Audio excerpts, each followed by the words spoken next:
नमस्ते बच्चों आज हम कक्षा 7वीं की महाभारत कथा का पाठ 7वां कर्ण यह पाठ देखेंगे। कर्ण इस पाठ में सबसे पहले हम शब्दार्थ देखेंगे। शब्दार्थ में सबसे पहला शब्द है सर्वप्रथम, जिसका अर्थ है सबसे पहले। निपुणता का अर्थ है कुशलता। प्रदर्शन का अर्थ है दिखावा। प्रतिस्पर्धा का अर्थ है मुकाबला। निहार कर का अर्थ है देखकर। पोषित का अर्थ है पाला हुआ। द्वंद्व युद्ध का अर्थ है आपस में लड़ाई। प्रोत्साहित का अर्थ है बढ़ावा।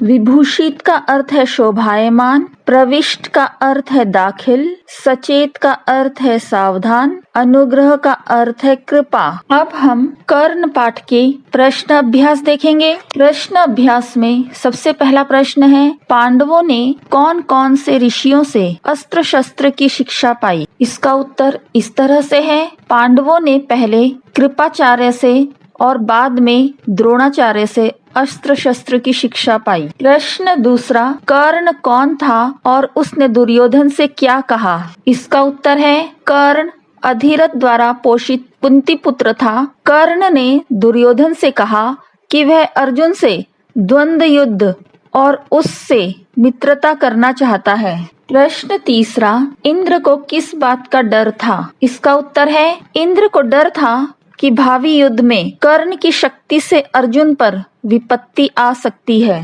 प्रश्न चौथा, इंद्र ने बूढ़े ब्राह्मण का वेश क्यों धारण किया था? इसका उत्तर है, इंद्र को डर था कि भावी युद्ध में कर्ण की शक्ति से अर्जुन पर विपत्ति आ सकती है। इस कारण कर्ण की शक्ति कम करने की इच्छा से उन्होंने बूढ़े ब्राह्मण का वेश धारण करके अंग नरेश कर्ण से उनका जन्मजात कवच और कुंडल भिक्षा में मांग लिया। प्रश्न पांचवा, बूढ़े ब्राह्मण के वेश में इंद्र ने कर्ण से क्या भिक्षा मांगी? इसका उत्तर है, बूढ़े ब्राह्मण के वेश में इंद्र ने कर्ण से उनका जन्मजात कवच और कुंडल भिक्षा में मांगा। प्रश्न सातवां, सूर्य देव ने कर्ण को किस बात के लिए सचेत किया? इसका उत्तर है, कर्ण को सूर्य देव ने पहले ही सचेत कर दिया था कि उसे धोखा देने के लिए इंद्र ब्राह्मण का वेश धारण करके आएंगे।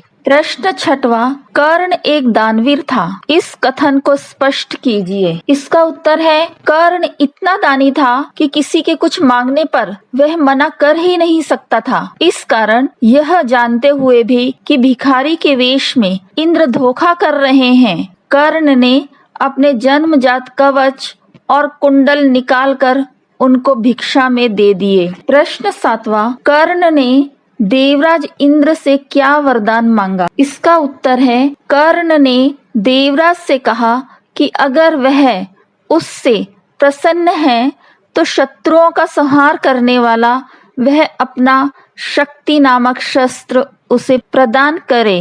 प्रश्न आठवां, कर्ण ने ब्रह्मास्त्र चलाना किस प्रकार सीखा? इसका उत्तर है, कर्ण ब्राह्मण के वेश में परशुराम जी के पास गया और प्रार्थना की कि उसे शिष्य स्वीकार करने की कृपा करें। परशुराम ने उसे ब्राह्मण समझकर शिष्य बना लिया। इस प्रकार छल से कर्ण ने ब्रह्मास्त्र चलाना सीखा। प्रश्न नवा, परशुराम ने कर्ण को शाप क्यों दिया? इसका उत्तर है, जब परशुराम को पता चला कि कर्ण ने छल से उनसे ब्रह्मास्त्र चलाना सीखा है तो परशुराम ने क्रोध में कर्ण को शाप दे दिया। प्रश्न 10वां, कर्ण की मृत्यु कैसे हुई? इसका उत्तर है, जब शापवश कर्ण के रथ का पहिया जमीन में धंस गया और वह धनुष बाण रखकर जमीन में धंसा हुआ पहिया निकालने लगा, तभी अर्जुन ने उस महारथी पर प्रहार किया और उसकी मृत्यु हो गई। प्रश्न 11वां, अर्जुन ने पाठ में क्या निंदा योग्य बताया है? इसका उत्तर है, सभा में जो बिना बुलाए आते हैं और जो बिना किसी के पूछे बोलने लगते हैं, उसे अर्जुन ने निंदा योग्य बताया है। प्रश्न 12वां, दुर्योधन ने कर्ण को किस देश का राजा घोषित किया? इसका उत्तर है, दुर्योधन ने कर्ण को अंग देश का राजा घोषित किया। उम्मीद करती हूँ कि आपको ये वीडियो समझ में आ गया होगा।